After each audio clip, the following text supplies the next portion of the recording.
নববর্ষ আমার কাছে একদম অন্যরকম এবং অনেক ভালো লাগার এবং অনেক প্রাপ্তি। তোমাদের সবাইকে নববর্ষের শুভেচ্ছা এবং অনেক অনেক ভালোবাসা, মায়া।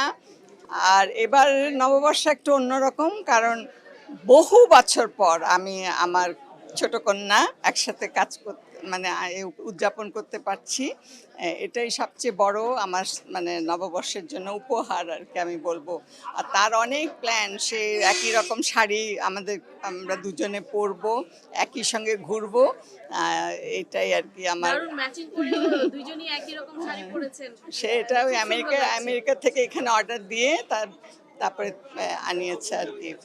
এবং তার সব বন্ধু যত আছে এবারের সেই জন্যেই নববর্ষ আমার কাছে একদম অন্যরকম এবং অনেক ভালো লাগার এবং অনেক প্রাপ্তির, কারণ আমার ছোট কন্যা বহু বছর পরে একসঙ্গে আমরা নববর্ষ পালন করছি এবং সব তার আনন্দই আমার আনন্দ।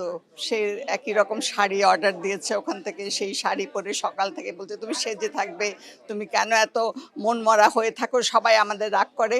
আমি বলি যে না, আমি সবার জন্যে, তোমাদের যেমন মা, আমি বাংলাদেশের আমার সব ছেলে মেয়েরা, ওরাও আমার সন্তান, এবং আজকে নববর্ষে সবার জন্য আমার বুক ভরা ভালোবাসা, দোয়া এবং শুভকামনা।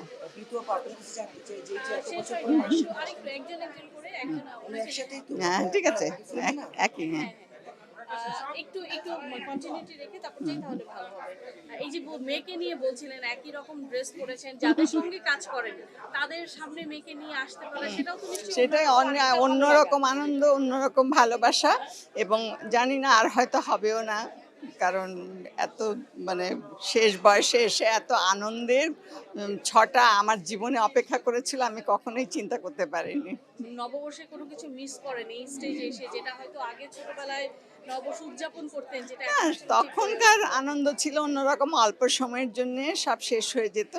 এখন এর ব্যাপ্তি অনেক হয়েছে এবং মনে হয় সারা বাংলাদেশ জুড়েই নববর্ষের ভালোবাসা, ভালো লাগা। শুধু অনেক আগে থেকে এই প্রস্তুতি চলে, সুতরাং আগের সঙ্গে তুলনা করে কোনো লাভ নেই। আগেরটা আগে, এখনকারটা এখন। এই যে মায়ের এতটা উচ্ছ্বাস মেয়েকে পেয়ে, একই রকম সুন্দর শাড়িও পরেছেন আপনারা, আপনার কাছে এবারে নববর্ষটা কতটা স্পেশাল? আমি কিন্তু লাস্ট ইয়ার এসেছি, আমি নববর্ষ উপলক্ষে আসা হয় এবার বাংলাদেশে। আগের বছর আসলাম, এবারও আসলাম। তো এবছর আমার প্ল্যান ছিল যে একই শাড়ি পরবো। তো গোদেশি ওদের ওয়েবসাইট থেকে আর কি অর্ডারটা দেওয়া হলো, শাড়িটার hand print, made in Bangladesh, বাংলাদেশের প্রোডাক্ট প্রমোট করা আর কি, এটাই আমার ইচ্ছা ছিল এবার। তো না না, ওইটা এত সকালে যাওয়া হয় না, আর রোজা থাকলে তো পয়লা বৈশাখটা ঠিক রকম হয় না আমাদের জন্য। তো এই পরপর 2টা বছর যেহেতু রোজা ছিল না বৈশাখে, এই জন্য আসা। তো ভালোই লাগছে, অন্যরকম আমেজ। কালচারটা কেমন লাগে? মানে আমাদেরই কালচার, কিন্তু তবু এই যে রঙিন সবকিছু, বিভিন্ন রকম মোটিভ থাকে, বিভিন্ন সংস্কৃতিকে তুলে ধরার চেষ্টা করা হয়, এই বিষয়গুলো একজন বাঙালি হিসেবে কেমন লাগে? আমি তো ছোটকালে রবীন্দ্রসঙ্গীতে গান গেয়েছি, আমি রবীন্দ্রসঙ্গীত গাইতাম।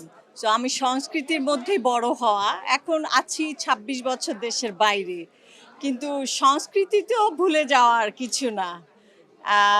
ভালো লাগছে, আসলাম দেশে, এনজয় করছি, এবং আমাদের অনেক বন্ধুরা আমাকে দেখলে খুব ইন্সপায়ার্ড হয় যে আমি এখনো যে চেষ্টা করি নিজেকে একটু চুড়ি পরে, একটু সাজগোজ করে, হ্যাঁ, দেশে আসলে আমি ওকলাহোমাতেও আমরা তাই করি। আমাদের বাঙালি যে কমিউনিটিটা আছে, আমরা একটা দিন বসি, ভত্তা টত্তা খাই, ভালোই। আমাদের বিদেশেও কিন্তু আমরা চর্চা করছি, সংস্কৃতিটাকে ধরে রাখার চেষ্টা করছি নেক্সট জেনারেশনের জন্য। আন্টিকে দেখে কিন্তু আমরাই উৎসাহিত হই। আন্টি সবসময় মানে ওয়েস্টার্ন থেকে শুরু করে এত সুন্দর সুন্দর লুকে আন্টি হাজির হয়। মা হিসেবে আপনি যখন মেয়ে হিসেবে এটা দেখেন মাকে, এই ব্যাপারটা আপনার কাছে কেমন লাগে যে মা এই স্টেজে এসেও এত দারুণ দারুণ লুক নিয়ে সামনে আসছে এবং খুব কনফিডেন্টলি? হ্যাঁ, এই বিষয়টা কেমন লাগে? আমি কিন্তু আম্মার সাথে মানে আম্মার এজ, অনেক সময় আমরা মনে করি যে একটা বয়সে গিয়ে এই ড্রেস আপ করতে হবে, এভাবে থাকতে হবে, কিন্তু আমার মনে হয় যে সব মনের ব্যাপার। Age is just a number. আপনারা দোয়া করবেন আম্মার জন্য, যাতে আম্মা সুস্থ থাকেন এবং আমরা যেন প্রত্যেক বছর মাকে এভাবে পাই সবার মাঝে।